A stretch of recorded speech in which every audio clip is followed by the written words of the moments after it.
tetapi apa yang kita ingin itu bisa puas gitu Dok. Ketika kita tidak ingin sesuatu untuk kita beli, maka tidak kita ambil, tapi akan ketika kita serak atau kita suka dengan suatu barang itu, kita bisa langsung mengambilnya gitu sih Dok, kalau menurut saya. Terima kasih. Oke. Sekali lagi ya, bagi yang baru muncul ya, nanti ujian ya, itu 100 soal dikerjakan dalam waktu 1 jam ya. Jadi baca soal, jawab, waktu kalian cuma 36 detik. Jadi tidak ada kesempatan untuk buka catatan sama sekali. Oke. Kalau tidak setuju, saya pakai kuisi. Ya. Lebih fokus dengan waktu. Lebih cepat. Oke. Jadi tolong ya, tidak ada waktu tambahan, tidak ada dispensasi. Oke. Jadi 3.600 detik itu 100 soal. Jadi kalian ngerjain soal itu dalam waktu 36 detik. Oke. Oke. Kalau Dini dan Manik bagaimana? Apa kelebihan dan kekurangan dari pasar konvensional dan apa kelebihan dan kekurangan dari pasar digital atau marketplace? Silakan. Izin menjawab ya dokter, mungkin dari pasar konvensional dulu. Kelebihan dari pasar konvensional itu yang pertama kita bisa melakukan kegiatan yang namanya tawar-menawar dokter antara penjual dan pembeli. Yang kedua itu kita bisa melihat barangnya secara langsung serta kita bisa mencobanya kalau misalnya dia dalam hal membeli pakaian dokter. Sedangkan untuk kekurangannya itu mungkin ada kekurangan seperti harus mengeluarkan pengeluaran untuk menuju ke pasar tersebut seperti pengeluaran biaya, terus harus membutuhkan waktu juga untuk mencari dan juga seperti kata teman saya tadi kelelahan juga untuk mencari-cari barang ataupun memilih barang yang cocok ataupun sesuai keinginan. Sedangkan kelebihan dari pasar digital itu, yang pertama itu mungkin saja harganya itu bisa lebih murah dokter daripada pasar konvensional. Lalu kita itu tidak perlu mengeluarkan biaya transportasi ataupun mengurangi waktu kita lah dokter, mengeluarkan waktu kita untuk mencari barang tersebut karena kita bisa lihat melalui platform yang tersedia seperti Tokopedia, Shopee, atau Lazada. Sedangkan kekurangannya itu yang pertama itu mungkin saja tidak sesuai gambar yang diupload oleh penjualnya, juga ukurannya tidak sesuai dokter. Itu menurut saya dokter. Oke. Kalau Arif Simeru, tolong on cam ya, yang baru hadir, tolong on cam ya. Arif Simeru. Baik, izin menjawab dokter. Untuk menurut saya kelebihan dan kekurangan dari pasar konvensional dan digital itu, kalau di pasar konvensional itu kelebihannya kita dapat melihat kualitas barang atau model sesuai dengan keinginan kita dokter.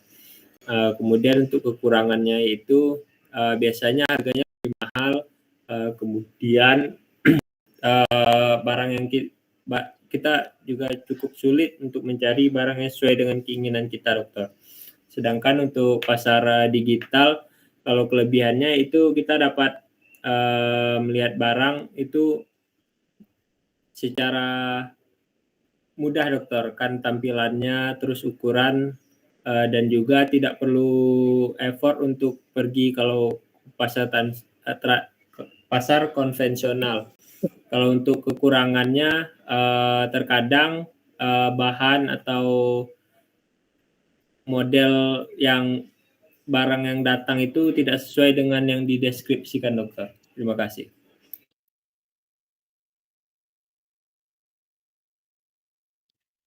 Oke.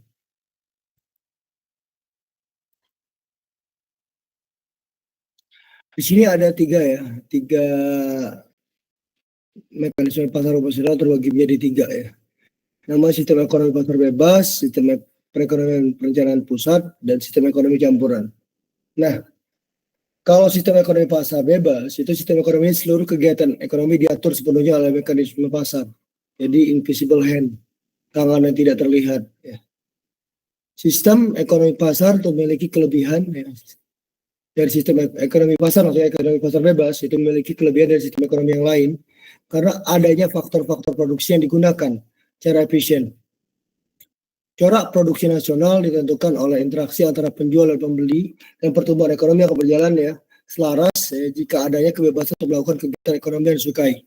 Nah, bicara ekonomi pasar ya di era AFTA, pasar bebas saat ini ya barang-barang luar tuh bisa masuk ke Indonesia dan begitu pun juga barang Indonesia masuk keluar.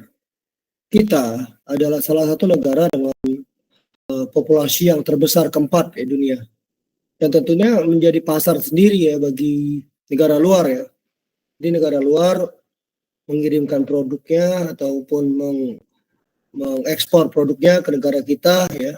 Kita impor barang-barang dari luar dan masyarakat kita ya itu menjadi pembeli ya. Baik itu pembeli produk lokal maupun produk yang dari luar. Nah, pertanyaan saya kepada kalian ya. Saya akan bertanya pada Bazlah, ya, Muhammad Bazlah, kemudian Rizky Bella, lalu Beni Arya Putra, lalu Elsa Febriana. Ya, saya berturut-turut ya kalian jawab ya dari Bazlah, Rizky Bella, Beni Arya Putra, lalu Elsa Febrian. Oke. Apa dampak dari pasar bebas ya terhadap perekonomian lokal? Jadi dampak dari pasar bebas ya barang masuk dari luar negeri ya terhadap ya, perekonomian lokal, khususnya produk-produk lokal ya, produk-produk daerah, produk-produk nasional. Jelaskan dampaknya apa saja dan kenapa. Silakan. Mulai dari Muhammad Bazlah.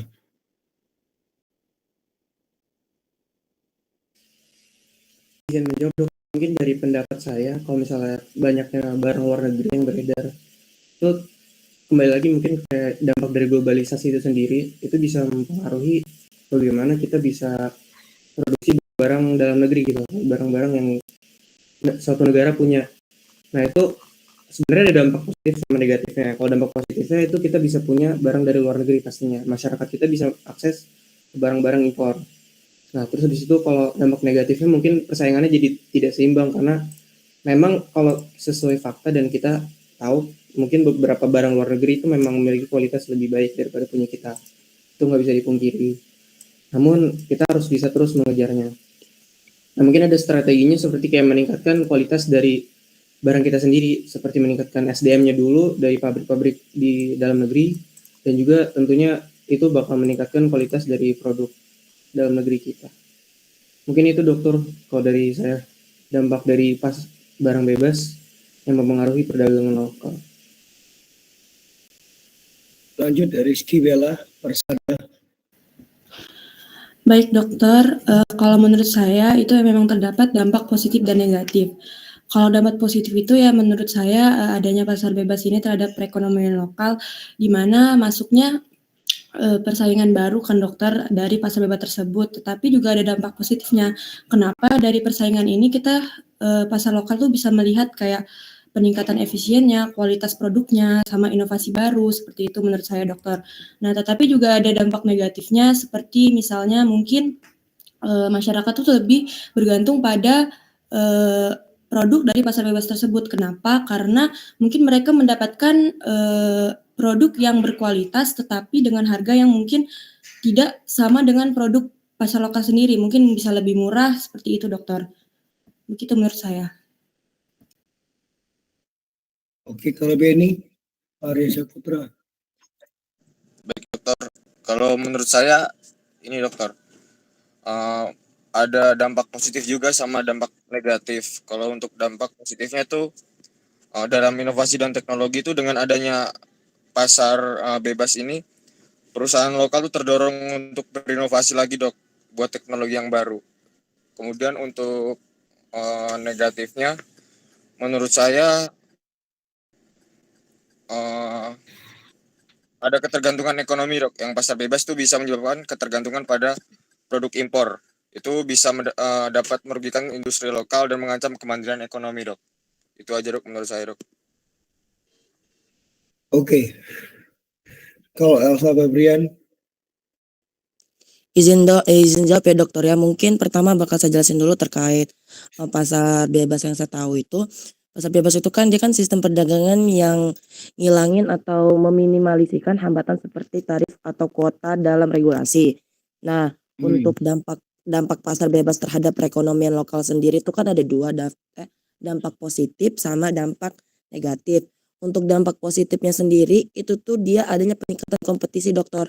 Maksudnya di sini adalah pelaku usaha lokal untuk meningkatkan kualitas produk.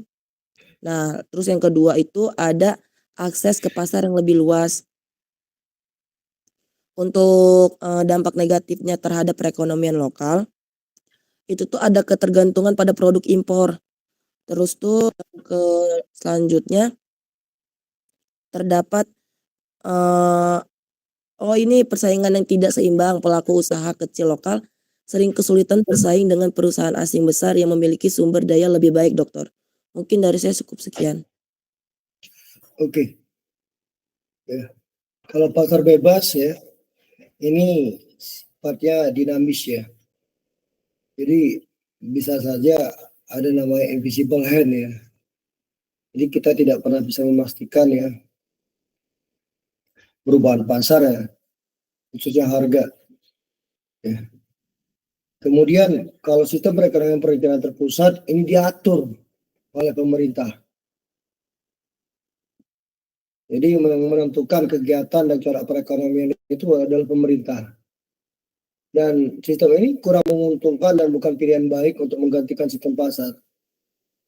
Ini buktikan dari kegagalan negara-negara komunis ya dalam membangun ekonominya yang diakhiri dengan rutinitas tersebut pada akhir tahun 80-an dan permulaan tahun 90-an. Jadi yang ngatur harga itu pemerintah. Dan ini berdampak besar ya terhadap perekonomian lokal, daerah, domestik ya.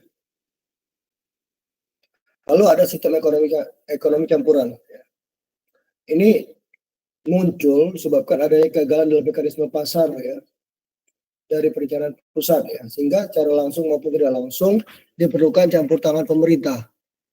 Jadi dalam sistem ekonomi pasar bebas ya itu terlalu terbuka sehingga tidak ada aturan-aturan yang jelas, tidak ada pengawasan yang jelas, sehingga perlu peran pemerintah di situ.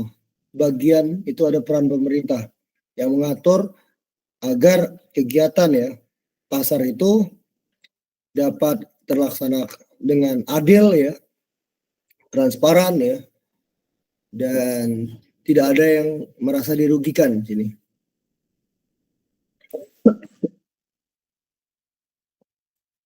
Jadi untuk memperbaiki sistem ekonomi negara-negara yang sekiranya sistem pasarnya menghadapi dilema ya, baik itu yang menerapkan sistem pasar bebas maupun sistem pasar yang terpimpin atau terpusat ya.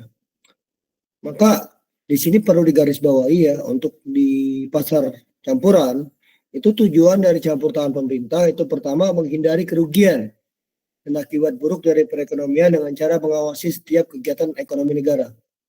Kedua, memberi jalan kemudahan masyarakat dalam memperoleh barang ya melalui penyediaan barang publik yang cukup dengan harga yang terjangkau. Dan ketiga, itu melarang kegiatan monopoli dengan cara mengawasi kegiatan-kegiatan perusahaan besar dalam mempengaruhi pasar.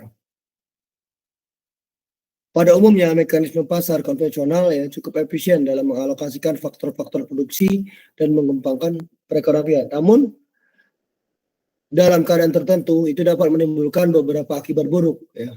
Sehingga campur tangan pemerintah diperlukan untuk memperbaikinya. Dan campur tangan pemerintah ini ada 3 ya. Pertama, membuat dan melaksanakan peraturan undang-undang.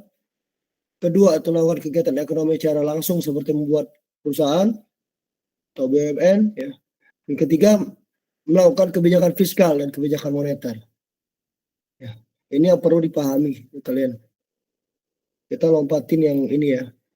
Kalau Islam karena kita tidak bicara di sini ya. Kita masuk ke wilayah perdagangan internasional. Ya. Jadi pelaksanaan perdagangan di dalam negeri, perdagangan internasional sangat rumit ya kalau dibandingkan dengan yang dalam negeri ya. Lebih kompleks. Kerumitan tersebut antara lain disebabkan adanya batas-batas politik dan kenegaraan yang dapat menghambat perdagangan. Misalnya dengan adanya bea, tarif, atau kuota barang impor. Selain itu kesulitan lain timbul karena adanya perbedaan budaya, bahasa, ya, mata uang, taksiran, dan timbangan, dan hukum dalam perdagangan. Jadi ada beberapa definisi terkait perdagangan internasional. Kalau Halawani itu mendefinisikan pasar internasional itu sebagai pertukaran dalam arti perdagangan tenaga kerja dengan barang dan jasa lainnya. Yang selanjutnya diikuti dengan perdagangan barang dan jasa sekarang. Pada saat pelaksanaan transaksi dengan kompensasi barang dan jasa di kemudian hari yang dapat meningkatkan masing-masing negara.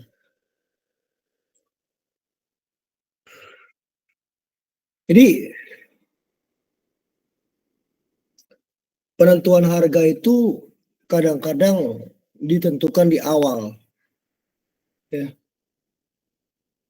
Jadi ketika barang sudah nyampe tetap pembayarannya sama. Meskipun kurs mata uang berubah. Ya.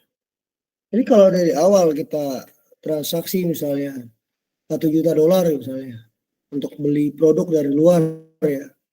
Terus dikirim nyampe di kita tetap bayar $1 juta meskipun kurs berubah baik itu naik maupun turun.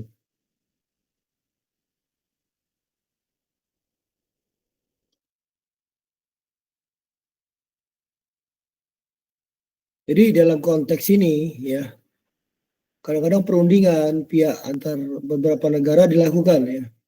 Jika memungkinkan tiap negara untuk melakukan diversifikasi atau peraneka-ragaman kegiatan perdagangan yang dapat meningkatkan pendapatan nasional mereka. Budiono 2001 itu mendefinisikan ya perdagangan atau pertukaran arti khusus dalam ilmu ekonomi. Jadi perdagangan diartikan sebagai proses tukar-menukar yang berdasarkan kehendak dari masing-masing pihak. Pertukaran yang terjadi karena paksaan, ancaman, perang, ya, dan sebagainya tidak termasuk dalam arti perdagangan. Ini maksudnya adalah masing-masing pihak harus mempunyai kebebasan ya untuk menentukan untung rugi pertukaran tersebut dari sudut pandang masing-masing. Dan pada konteks ya perdagangan internasional, ya, tujuan perdagangan internasional menurut Budiono yaitu selain memenuhi kebutuhan ya, suatu barang atau jasa yang tidak ada negaranya, perdagangan internasional memiliki beberapa tujuan lain seperti pertama memperluas pasar ya, wilayah perdagangan dan rangka meningkatkan produksi. Kedua, meningkatkan devisa negara melalui kegiatan ekspor produk ke negara lain. Ketiga, meningkatkan pertumbuhan sektor ekonomi ya, menstabilkan harga barang yang menyerap banyak tenaga kerja. Keempat, ya, melakukan transfer teknologi untuk membantu meningkatkan efisiensi dalam proses produksi. Dan kelima, mendorong terbentuknya sumber daya manusia yang pada konteks ini lebih mahir, terampil, dan unggul untuk mengikuti perkembangan teknologi. Jadi pada konteks ini keterbukaan ya, pasar internasional itu akan memberikan beberapa manfaat ya, lebih ya, baik bagi negara kita maupun negara lain ya, yang dalam konteks ini menjalin hubungan perdagangan ya dengan kita. Dan sekarang saya ingin bertanya kepada Hafiz Roliansa, Revita Nurfadilah. Menurut kalian, ketika ada dua negara yang melakukan hubungan perdagangan, ya, kira-kira apa saja sih yang jadi pertimbangan bagi kedua negara itu untuk membangun hubungan pasar ya, perdagangan ya, yang saling menguntungkan? Apa saja yang perlu diperhatikan? Silakan. Mulai dari Hafiz Roliansa. Silakan.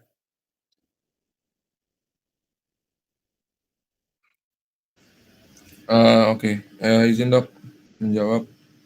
Mungkin kalau dari saya itu kalau pertukaran dua negara gitu, perdagangan dua negara itu berdasarkan pertimbangan itu ada beberapa dok. Menurut saya itu yang pertama perbedaan sumber daya, itu kedua negara itu harus mempertimbangkan kayak keunggulan atau produksi barang masing-masing atau jasa yang diperlukan. Habis itu ada juga pertimbangan permintaan sama penawaran dok. Jadi kita memahami kebutuhan pasar masing-masing negara dan ketersediaan barang juga untuk menentukan produk yang ingin diperdagangkan. Yang selanjutnya ada kebijakan perdagangan juga, tarif, kuota, dan perjanjian perdagangan bebas juga dapat mempengaruhi keputusan atau pertimbangan itu dok. Yang terakhir juga ada biaya transportasi, dari efisiensi logistik atau biaya pengiriman barang juga menjadi faktor penting untuk menentukan pertimbangan itu dok. Sekian dok. Ya, selanjutnya Revita Nurfadila. Izin menjawab Pak, kalau menurut saya itu pertimbangan yang diperhatikan itu yang pertama itu kebutuhan negara tersebut. Ketika negara tersebut memiliki kebutuhan yang emang dibuat oleh suatu negara, otomatis negara itu akan membangun perdagangan di situ Pak. Terus yang kedua, dia itu tuh daya saingnya itu banyak nggak di negara itu. Kalau misalnya daya saingnya itu sedikit, dia akan membangun perusahaan atau perdagangan di situ Pak. Nah terus kemudian ada lagi dilihat dari banyaknya, kalau menurut saya banyaknya orang yang ada di situ Pak. Jadi ketika emang banyak penduduk atau orang yang membutuhkan itu, pasti negara itu akan membangun pasar di situ Pak. Terima kasih Pak.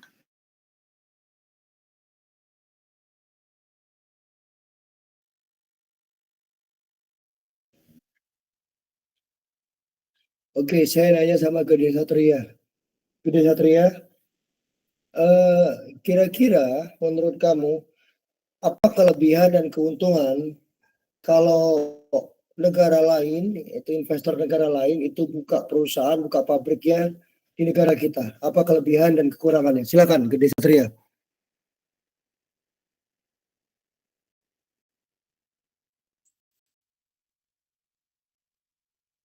Gede Satria, Iya Pak. silakan. Sebelumnya makasih Pak atas kesempatannya. Izin menjawab dok.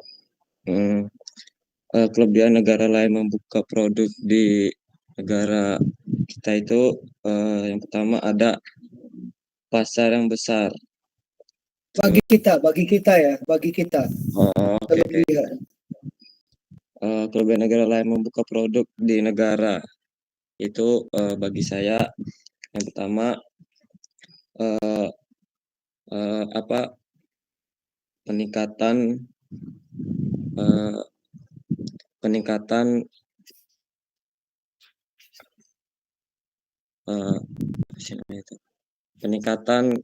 tenaga kerja di Indonesia itu jadi lebih banyak dok peluang kerjanya. Terus potensi untuk pertumbuhan ekonomi di negara tersebut juga semakin berkembang.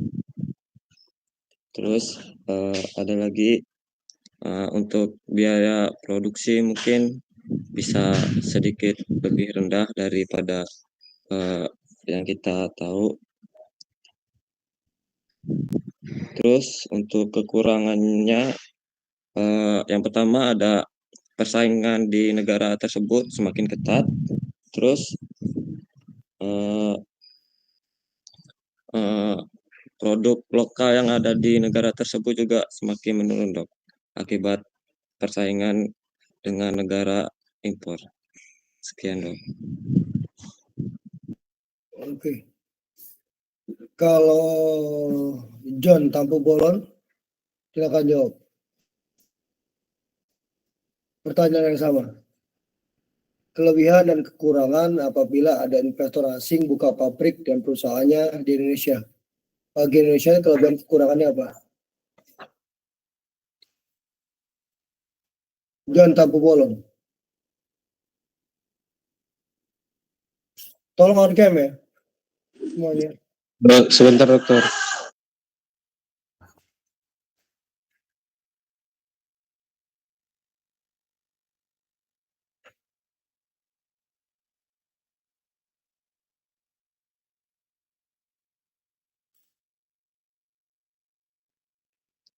Izin dokter, kelebihan dan kekurangan jika ada kompetitor racing Indonesia ya dokter ya.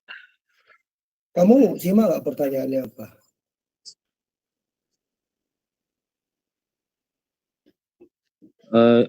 Izin menjawab dokter, kelebihan dan kekurangannya itu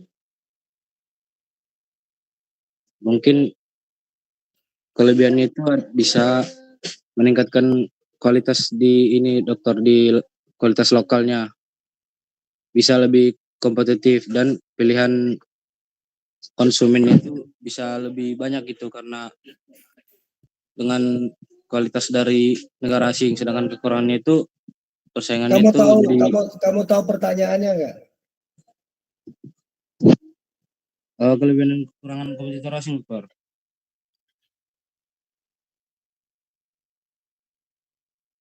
Kelebihan dan kekurangan apabila ada investor asing membuka perusahaan di Indonesia. Jadi kalau investor asing buka perusahaan pabrik Indonesia, kelebihannya apa bagi Indonesia dan kekurangannya apa bagi Indonesia?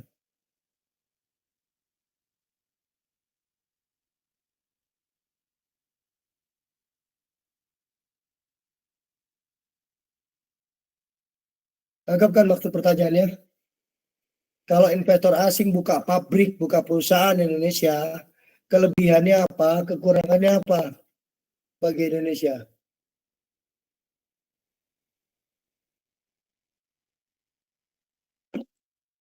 Silakan John.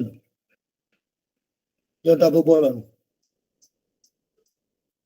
Baik dokter, jika investor asing itu membuka perusahaan di Indonesia, kelebihannya itu bisa membuka peluang kerja dokter bagi masyarakat lokal dan juga itu bisa dapat mendorong pertumbuhan ekonomi nasional, sedangkan kekurangannya itu bisa jadi dominasi ekonomi itu dikuasai oleh investor asing dokter.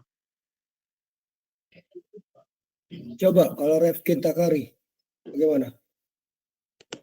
Izin menjawab dokter, jika suatu perusahaan asing atau melakukan investasi atau membuka perusahaan di Indonesia itu, menurut saya hal positif yang paling berdampak itu yang pastinya adalah menciptakan lapangan kerja baru untuk penduduk lokal dokter. Karena dengan adanya perusahaan itu maka pasti akan menyerap tenaga kerja, walaupun dengan spesifikasi yang ditentukan oleh mereka dokter. Terus juga yang pastinya itu akan terjadi transfer teknologi dokter, karena pasti mereka membawa teknologi yang ternama ataupun terbaru dari negara mereka gitu dokter. Hal tersebut dapat berdampak positif untuk Indonesia karena transfer teknologi tersebut sedikit banyaknya pasti akan ditiru oleh Indonesia, dan juga itu pun akan berdampak positif terhadap pertumbuhan perekonomian yang ada di Indonesia gitu dokter. Kalau untuk dampak negatifnya sendiri itu kurang lebih ada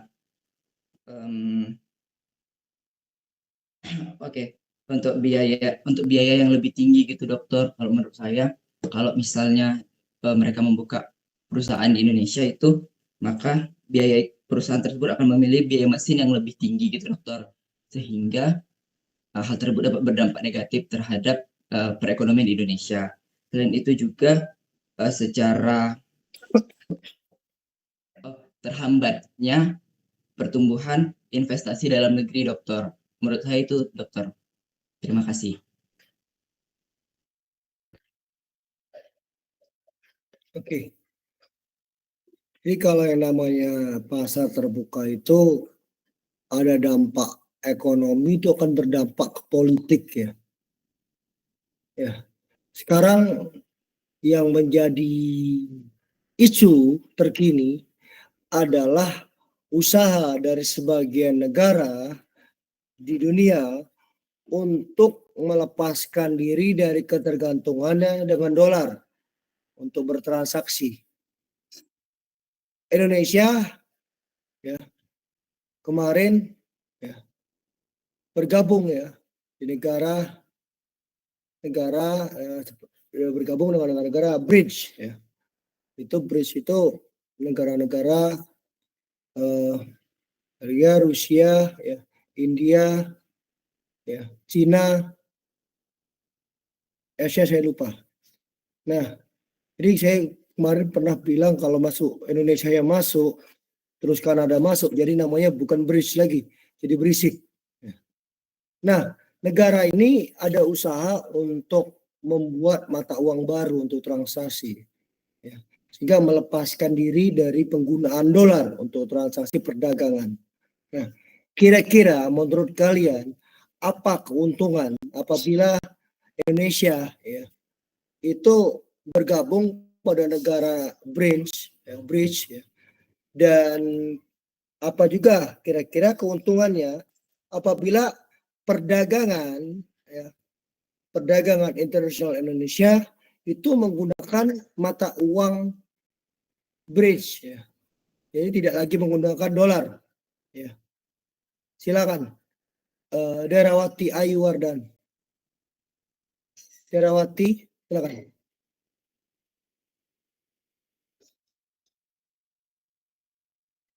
Baik Pak, sebentar.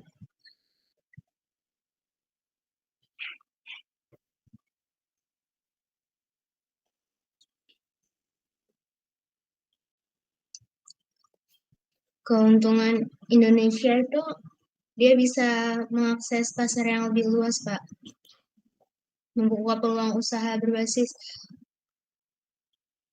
perdagangan bebas atau berkurangnya hambatan tarif, sehingga produk Indonesia bisa lebih mudah diekspor ke pasar anggota lain.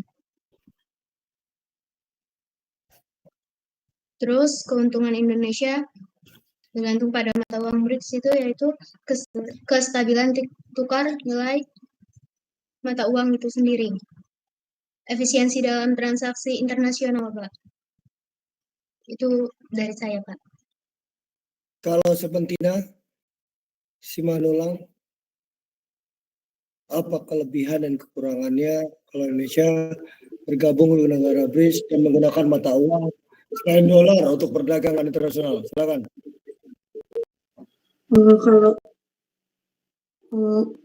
Kalau kelebihannya negara Indonesia bergabung dengan BRICS bisa dari ini dok, pengurangan ketergantungan pada dolar karena kan udah menggunakan mata uang BRICS dok. Terus yang kedua bisa di efisiensi perdagangan mungkin dok, kayak transaksi lintas negara jadi lebih sederhana dan lebih murah tanpa harus konversi ke mata uang dolar dok. Terus ada di mungkin stabilitas ekonomi dok. Itu aja. Iya dok.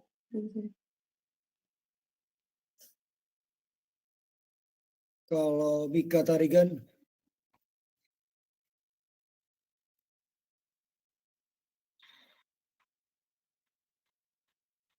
Maaf dok, tadi boleh diulang pertanyaannya nggak dok? oke. Kita tahu ya kalau misalnya Indonesia itu berusaha untuk bergabung ke organisasi negara BRICS ya. Negara BRICS, BRICS ya. Nah, dalam usaha untuk dapat tentunya ya dapat melakukan hubungan perdagangan yang jauh ya, lebih baik menguntungkan. Dan salah satu keuntungannya adalah Indonesia ya ketika bergabung dengan negara BRICS itu akan menggunakan mata uang ya, lain selain dolar hingga melepas ketergantungannya dengan dolar ya untuk perdagangan, untuk transaksi perdagangan internasional. Nah, kira-kira keuntungan negara Indonesia bergabung dalam BRICS dan keuntungannya dalam konteks menggunakan mata uang selain dolar dalam perdagangan apa anakku? Silakan.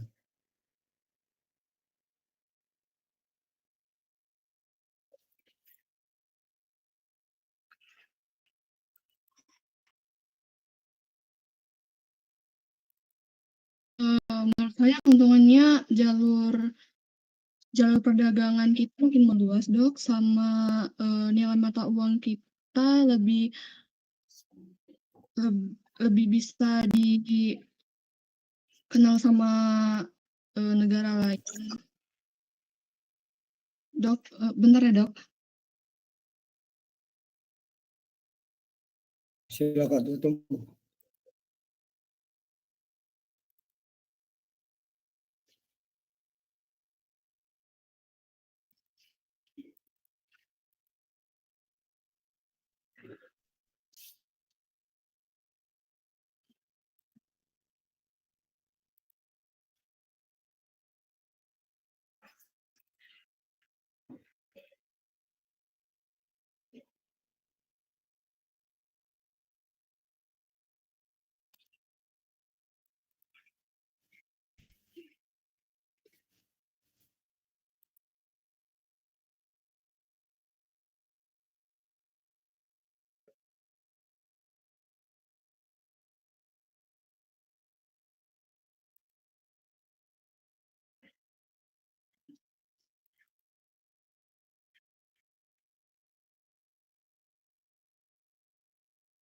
Keuntungannya juga kita bisa bisa bekerja sama dengan luas lagi ke negara-negara lain, dan itu memperkuat ketahanan ekonomi kita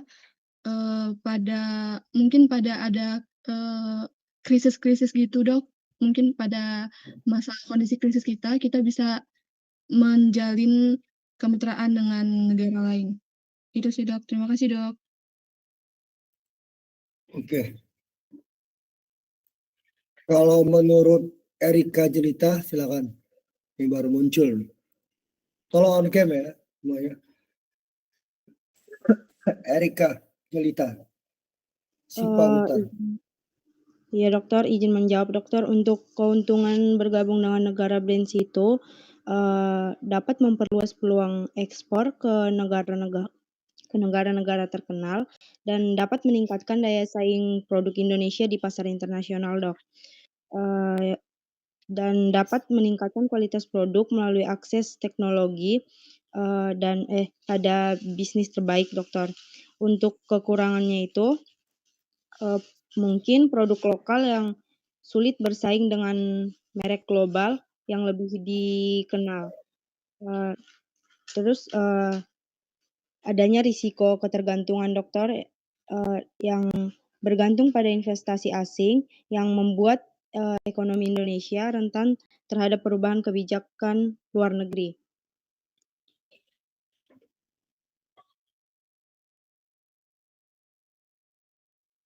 Untuk keuntungan menggunakan mata uang BRICS itu mengurangi risiko fluktuasi nilai tukar dan mempermudah perdagangan internasional.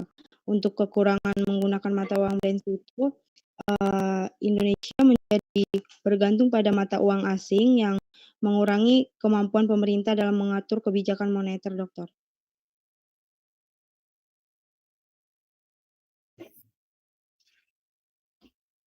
Oke.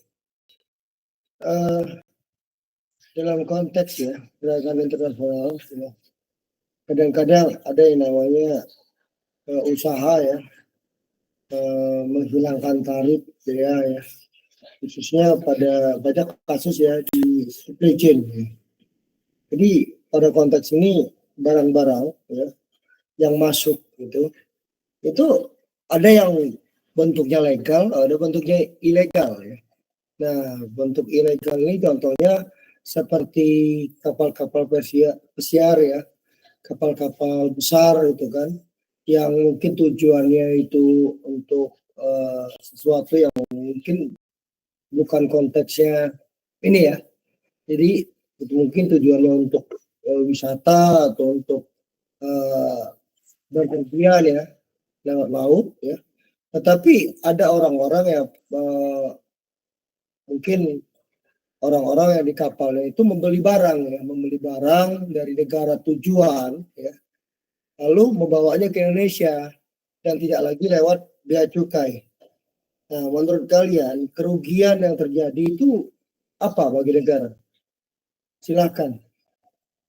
Muhammad Bazlah Halim. Bagaimana dok tadi kerugian terhadap negara gimana? Kalau ada barang-barang ilegal yang masuk ke Indonesia tanpa melalui jalur resmi ekspor impor atau jalur resmi perdagangan internasional, silakan. Pastinya sih kestabilan ekonomi kita bakal terganggu, terutama yang berkaitan sama impor ekspor langsung. Misalnya kayak emang barang-barang tertentu yang dimana barang-barang itu nggak terdaftar dalam jaluran perdagangan kita. Nah itu barang-barang kayak gitu nggak bakal kedetek sama perekonomian kita. Jadi tiba-tiba ntar barang-barang itu bisa nyaingi atau mungkin yang mempengaruhi bagaimana barang dalam negeri itu beredar gitu. Mungkin itu salah satunya. Terus habis itu di negara sendiri itu keamanan dari barang-barang tersendiri itu juga masih belum dijamin gitu. Misalnya apakah barang itu memang layak untuk diedarkan atau mungkin bisa mempengaruhi security dari suatu negara.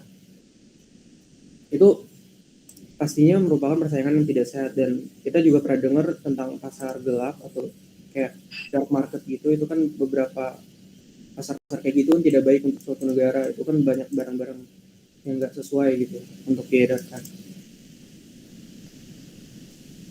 Mungkin itu sih dok dari saya. Oke. Oke. Saya ada cerita ya, salah satu case ya. Suara saya jelas ya. Salah satu case. Saya dulu kuliah ya di School Teknologi Manajemen dan Logistik ya di Universitas Utara Malaysia, itu dekat perbatasan Thailand. Jadi zaman dulu ya, di era-era 2016 sampai sekitar 2015 lah. 2014, 2015 itu yang paling awal-awalnya, lalu sampai 2018 ya hal itu masih terjadi. Jadi mungkin zaman itu masih heboh-hebohnya baju jersey ya. Jadi anak-anak S1 itu beli baju jersey dari Thailand ya dalam jumlah yang besar, karena ya paling cuman nggak lebih lah 50.000 lah, 30.000, 50.000 begitu. Dan kemudian saat liburan ya, isi kopernya penuh baju jersey semua. Dibawa berangkat ya via Thailand, via Penang atau via Kuala Lumpur. Kalau via Penang dia ke Medan ya. Dan itu ada ya mungkin ada something lah sama bagian imigrasinya. Dan kemudian barang-barang itu kalau di Indonesia, setelah saya tahu ketika balik ke Indonesia ataupun dapat informasi dari teman Indonesia, harganya sekitar 300-350 ya. Jadi modal 50.000 dijual dengan harga 300 sampai 350.000 ya. Dan itu pun tidak kena tax ya, pajak dari bea cukai, lolos begitu saja. Dan otomatis ini akan merugikan negara dari segi pajak bea cukai.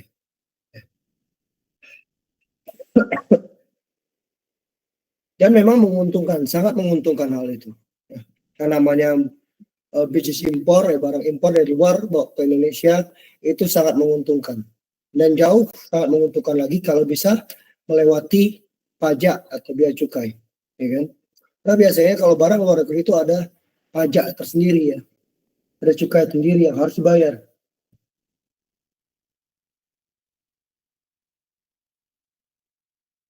Selanjutnya kita akan bicara lebih jauh ke wilayah terkait dengan ekspor, barter, konsinyasi, package deal, dan border, ya, border crossing.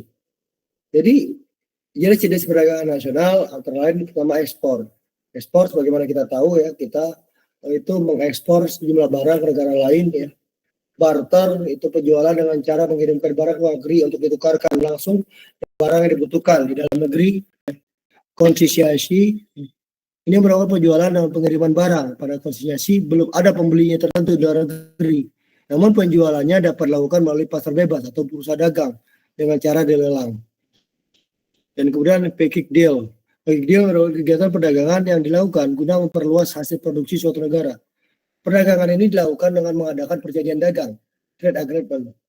Jadi trade agreement dengan salah satu negara. Isi perjanjian itu berupa ketetapan jumlah barang yang akan diekspor ke negara lain atau diimpor dari negara tertentu. Kemudian border crossing itu perdagangan ini terjadi bagi negara yang saling berbatasan satu sama lain ya, seperti Indonesia sama Singapura sama Malaysia ya, ataupun Singapura dengan Malaysia ya, Thailand sama Malaysia ya. Dan ini memudahkan penduduk negara yang berbatasan mengalami kemudahan dan kebebasan dalam berinteraksi. Perdagangan tersebut dapat terjadi dengan cara border atau lintas batas laut dan overland border atau lintas batas darat. Nah, yang menjadi hal yang menarik adalah yang namanya barter ya. Ini ada namanya direct barter, sweet barter, counter purchase, dan black barter. Jadi ada istilah-istilah di mana pengiriman barang ke luar negeri untuk tukarkan langsung dengan barang yang dibutuhkan dalam negeri. Dan ini kita nggak tahu. Kira kita mengekspor barang, kita belum tahu. Kita akan barter dengan barang seperti apa di negara luar. Ya. Dan kemudian ada juga konsinyasi. Ya. Ini menarik ya, karena kita belum tahu siapa pembelinya di negara luar. Ya. Tetapi ketika sudah nyampe negara luar, baru dijual ya, barang tersebut. Jadi masih belum pasti ya, siapa pembelinya. Jadi kita mengekspor barang keluar, lalu kita menjualnya di negara luar tersebut. Ada istilah ya di banyak negara perbatasan itu ya, itu yang namanya negara seperti Singapura itu selalu update dengan barang-barang. Jadi kadang-kadang barang-barang yang lama itu dijual ya, dijual lewat pasar bebas ya, ke Selangor ya, dibanting harganya ya, kira-kira dalam konteksnya kita nyebutnya sebagai pasar murah ya. Jadi setiap tahun kadang-kadang orang Indonesia datang ke Selangor ya, ataupun ke Batam jika ada barang-barang Singapura yang dibanting harga dijual di Batam ataupun di Selangor ya. Nah, pada konteks ini harga yang barang harga 5 juta itu mungkin cuma ratusan ribu atau 1 juta harganya, karena dibanting harganya serendah-rendahnya untuk agar yang penting barang itu terjual ya, jadi jangan sampai rugi. Di Singapura akan mengimpor lagi ya barang-barang yang kira-kira baru. Singapura tuh unik ya, dia tuh nggak ada sumber daya alam ya, tetapi dia ekonominya maju dan salah satu keuntungannya adalah pelabuhan. Kira-kira menurut kalian negara seperti Singapura itu bagaimana bisa mendapatkan keuntungan dari sektor hanya sebagai sektor pelabuhan transit? Silakan, Kori Sakura Azahra.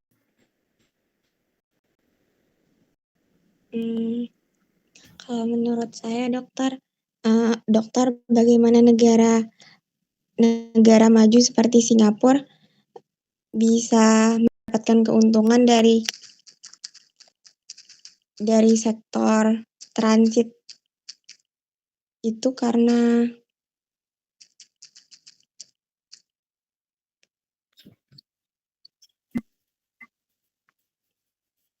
Kenapa?